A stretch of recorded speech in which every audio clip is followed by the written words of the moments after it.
Welcome back to Wood Note Studio. Last time we made a circle cutting jig and I said I was going to use that for a small little project. This is that small little project. What is it? It's a whiskey smoker. You put it on top of the glass, put some wood shavings on the top, point a little blowtorch onto the wood shavings, smoke goes down, fills up the glass, gives a little different flavor to your bourbon, whiskey, whatever you want to have. So in this video, I'm going to show you how I make it.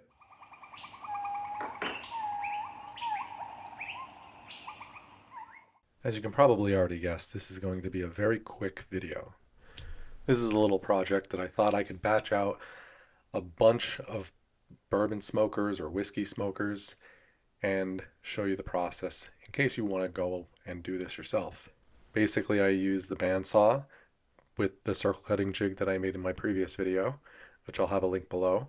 I use a drill just to make a little pilot hole, and then I come over to the router table, and mostly everything is on the router table and the drill press. Other than the sanding that I do in a little bit, there's nothing much else to it. After I get the circles cut out on the bandsaw, I come over to the router table and show you why it's important to use safety handles when holding materials during your cuts. Taking less off probably would have been helpful, but I also switched the bearing to push up against on the other side. It actually worked better. I didn't get any kickback.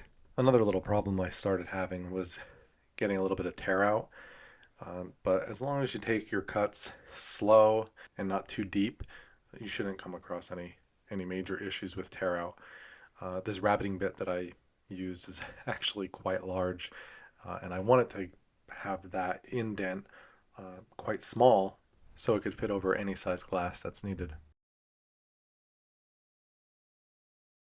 The next thing I do is come over to the disc sander so that I can sand the edges, because they were quite rugged off of the bandsaw, and I probably should have done this first before taking it over to the router table, but I didn't. After using the router table to put a round over on the outer edge of the top of these smokers, I took my oscillating sander to it to smooth over all the rest of the sharp edges. You know, it's quite funny when you're doing a voiceover for these videos. You somehow forget what all of your tools are called, even though you've referenced them hundreds of times. It's really fascinating.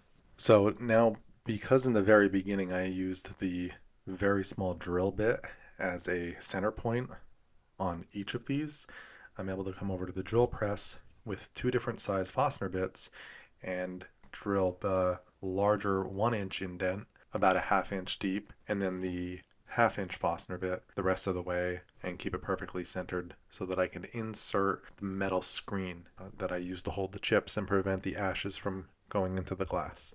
I actually use a mesh screen in the bottom of this metal filter that has a wider hole diameter so that it catches all the finer ash. Because I wanted to keep these foods safe, I use a walnut oil as finish, which ends up giving them a nice darker and richer look. And that's it. They're all finished. We just need to provide some wood chips so that you can put them in the top and start implementing some smoke into your bourbon. Well, I hope you enjoyed the video. Please remember to like and subscribe, and I'll see you on the next one. Cheers!